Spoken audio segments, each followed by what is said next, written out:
looks like you're on site. Yeah, Looks like a construction site. Where the heck are you? that's right. So we're in Rowan County, Moorhead, Kentucky area, and behind me is the steel and glass structure that we've been building here in this region. Wow. For folks that don't know, if they missed it in the news, tell us a little bit about what AppHarvest is and what you all are doing there. Yeah. So my background and a group of us Kentuckians have been working on this, but my background specifically grew up in Kentucky, went to the University of Kentucky, but then spent about 10 years in New York and DC, and was a part of building some of the largest solar projects in the southeast of the U.S.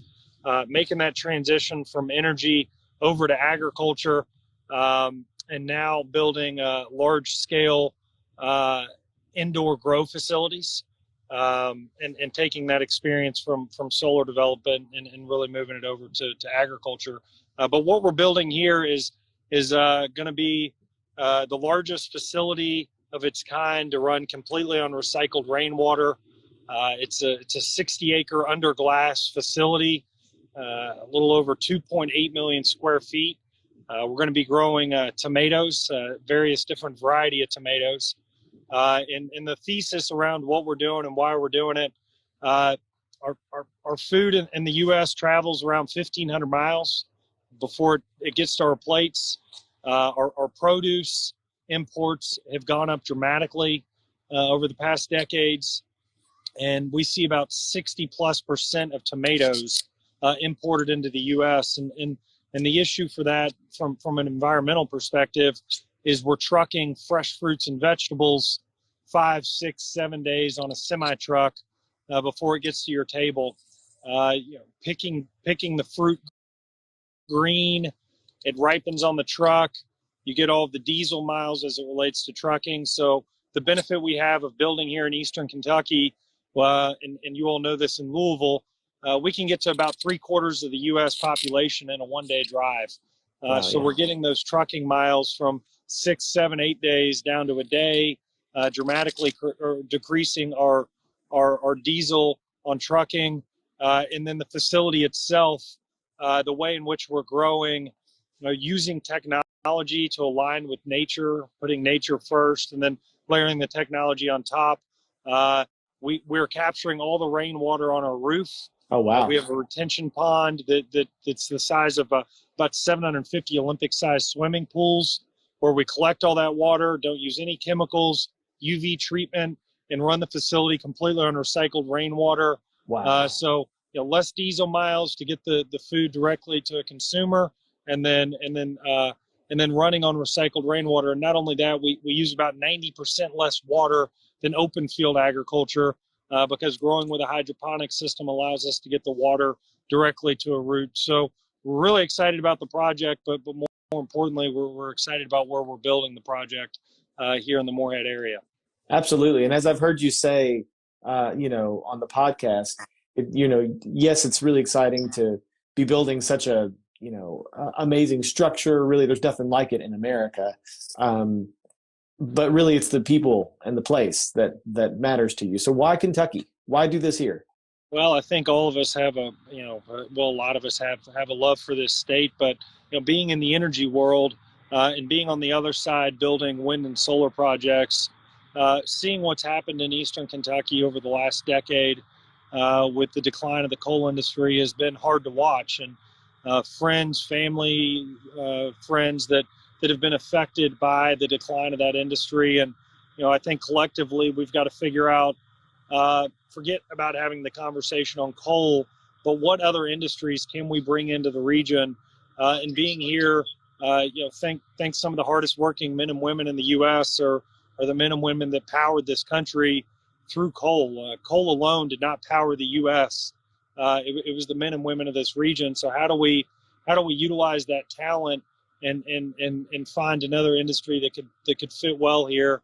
And AppHarvest very much believes that you working in a region that's been known for powering the country and pivoting over to being a region that'll be known for sustainable production of food and feeding the country is something that is very important to us and a major reason why we're here in this area.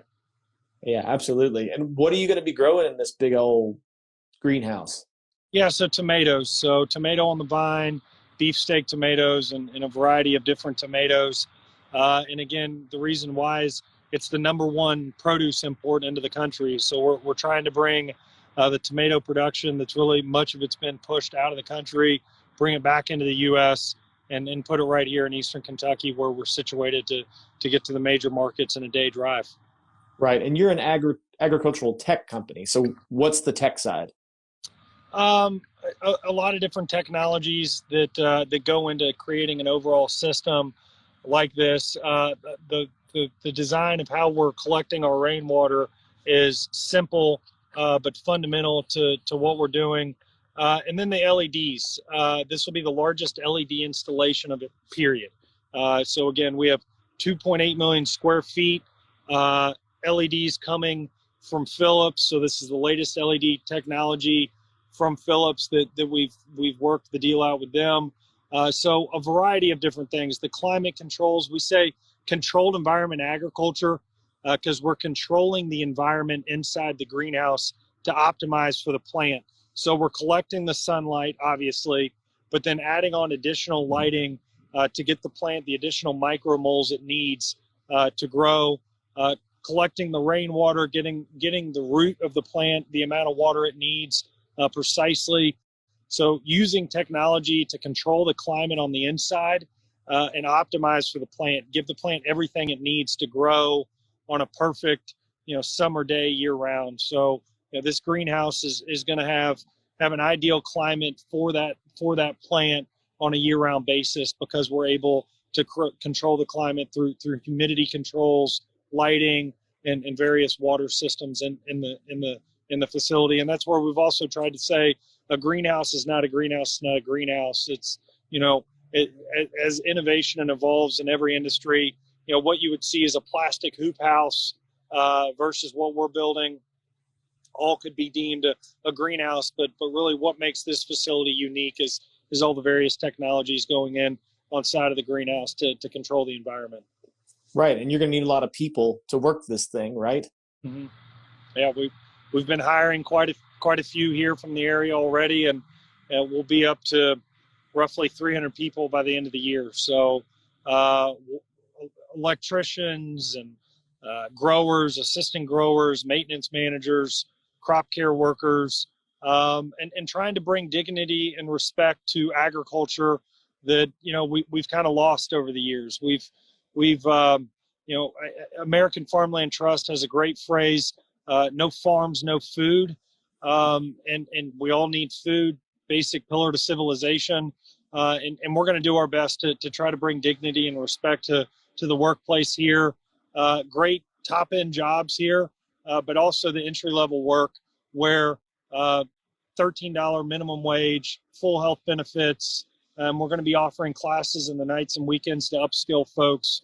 So trying to think of a model that we can pay a living wage for even our entry level employee and offer health benefits, and yes, that's going to factor into our overall operating cost. But we think long term, getting people that want to build this with us for the long run makes a lot more sense than trying to iron out and press down on every little lever we can on wage. So we're trying to bring a unique approach to how we're going to run this agriculture facility compared to what you would see in many of the open field crop facility or open field operations out west. And it's going to be a challenge. It won't be easy. We're going to have a lot of ups and downs, but it's something that's fundamental to what we're doing is trying to build a workplace in agriculture that people are proud of and want to be a part of. Absolutely. Absolutely. And you all recently received your BCorp status, right? That's right. So working obviously with you all at Canopy, but we're one of the few large operators in agriculture to have a BCorp status, and we're the only large operator in agriculture to be a benefit corporation. So not only do we have the BCorp certification, we're a registered benefit corporation, which I would like to think in the next 10 years, we're going to see a lot of companies hopefully move in that direction. There's no publicly traded benefit corporation There's no Fortune 500 that's a benefit corporation. And what that means is we don't just have the B Corp status. It's the way we're actually registered as a company, and we don't just have fiduciary responsibility to our shareholders. We have a mission that we've set out in front of us, and we are allowed to use our capital to pursue that mission in different ways. So one example of this is before we started construction on our first facility, we made a six-figure investment at a high school in Pike County, Kentucky, Shelby Valley High School, where we have an ag tech container where we're growing vegetables indoors. And for us, it's about making a really long-term investment into education. As a company, many people are looking at quarterly earnings. How is this going to benefit my bottom line in this quarter or this year? For us, we're making really long-term investments that we think, again, if we want to see this industry take off in Kentucky, and if Kentucky wants to be a leader, then we're going to need talent, and we're going to need young people that want to lead in this industry. And we frankly can't just sit on the sidelines and not be a partner in that. And so for us, making investments at a high school, that benefit corporation, the way we're structured as a company, allows us to act with a really long-term viewpoint and do stuff that just aligns with our mission. And again, we don't just have that fiduciary responsibility to shareholders. We're also looking out for our mission, one of which is really the education of the region we're operating in. So we're very proud of the B Corp status, but even more so proud that we're a benefit corporation and really the only large operator in agriculture to be that.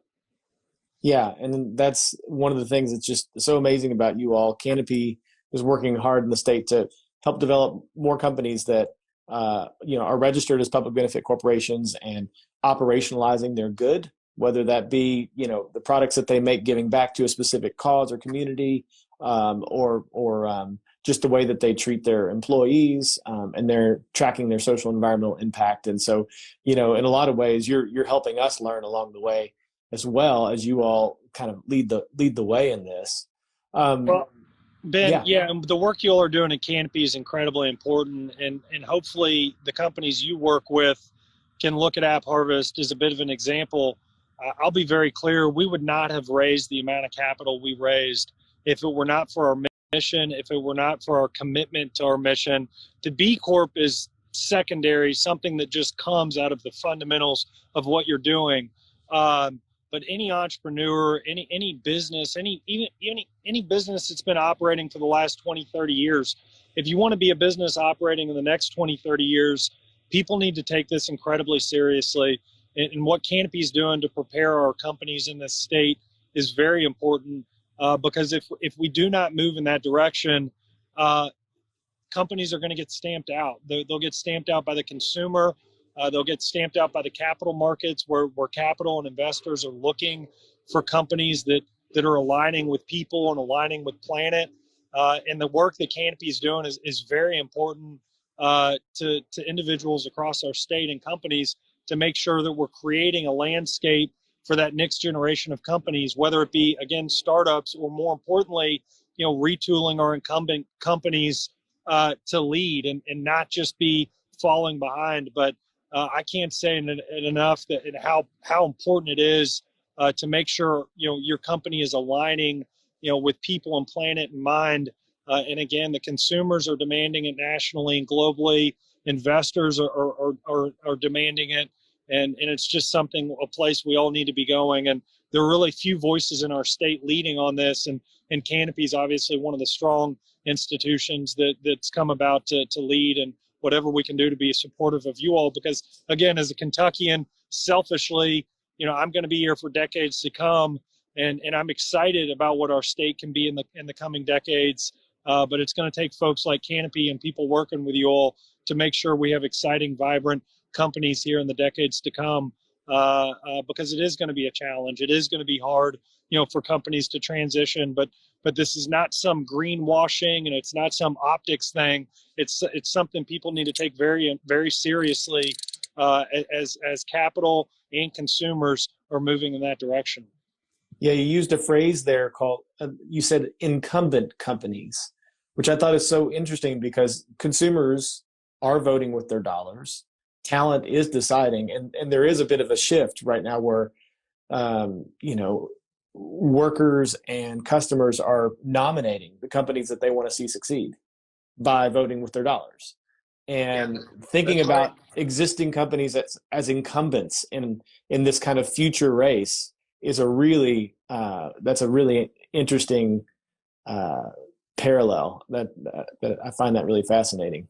Well, some people want to criticize the incumbents, the industry incumbents, and I personally don't think that's particularly helpful. Mm. I did work in the solar industry, but I had a lot of respect for many of the men and women that worked in the coal industry. I'm not naive to the fact that our country is where it is today because we've benefited from low cost electricity. 80% of that electricity until recently was coming from coal. We wouldn't have had an industrial revolution. We wouldn't have had many of the great products we have if our society did not benefit from reliable, low-cost electricity. But that doesn't mean, instead of, I think, sitting and my frustration that I saw with really the conversation with coal companies over the last decade or two was just, I believe we're a lot better together when we work at a table and we try to find common ground. And I think working with some of the best and brightest in our state to transition towards a future together is the way we need to go in any industry, whether that's healthcare, food, energy, any industry. And so instead of trying to find our differences, it's what are the common ground. And I think for us at AppHarvest, the common ground we found here in Eastern Kentucky is again just the amount of talent, the workforce, the integrity, that tenacity that drove the coal industry. The coal it's one of the hardest jobs in the world. You have to go underground to mine, and if you screw up, your friend or coworker could get seriously injured or lose his life. Yes. Don't take that lightly. And so trying to find, not only do we have startups and new companies in our state and Canopy support those, and let's make sure we're all moving together to find a future. But these incumbents, the Fortune 500s, or the big companies in our state that we sit on the sidelines and maybe criticize, let's just try to bring them into the fold and figure out how can they maybe retool some of their models or diversify their portfolio, or kind of maybe strategize to move in a little bit of a different direction. And how do we get the incumbents at the table with us to move? Because the reality is, we can have a bunch of great startups and they can be a part of change in the decades to come. But our incumbents are going to be still a big part of all this with us. And so, for us at AppHarvest, we want to make sure we're not boxing anybody out, and anybody that wants to have the conversation with us, we'll sit down and have the conversation and let them know what we're doing, and try to be, helpful to figure out how they can move in this direction with us. But, again, the voices at Canopy are incredibly important. There are not many voices in our state like a Canopy, and hopefully we can all work together to try to retool our current businesses and future businesses to better align for, like you said, I mean, consumers are voting with their dollar. It's very simple. And the more we can empower the consumer, you're not voting at the polls every 4 years. You're voting every day with what you buy, and the products you buy. Be intentional about where they come from and what they stand for. Consumers are doing that. And like you said, talent. The best and brightest in our state I'm a graduate of the University of Kentucky, and I've said to the deans there and university presidents in the region, our best and brightest go to Boston, New York, San Francisco. We need to keep our best and brightest in Kentucky to rebuild Kentucky with us. And the only way we're going to do that is to have companies that are attractive and wanting to keep the talent here. So not only are consumers voting with their dollar, but talent is voting by where they go work. And we need to make sure that we have, exciting, vibrant companies here in Kentucky where our best and brightest stay in the state with us to rebuild, a future here in Kentucky. Absolutely. You got some hearts on that one. People were clapping along to that preach. Speaking of retooling, crazy times we are in. How is AppHarvest adapting, and what are you seeing out there? What can you share with the folks watching?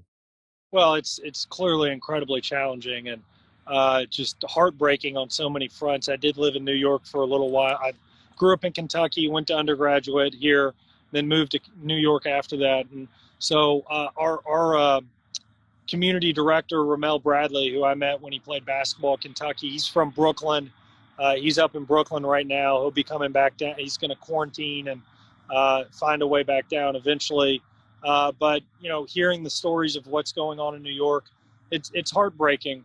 And it goes back to, we need more resilient systems. We need a more resilient healthcare system, more resilient energy systems, more resilient food systems.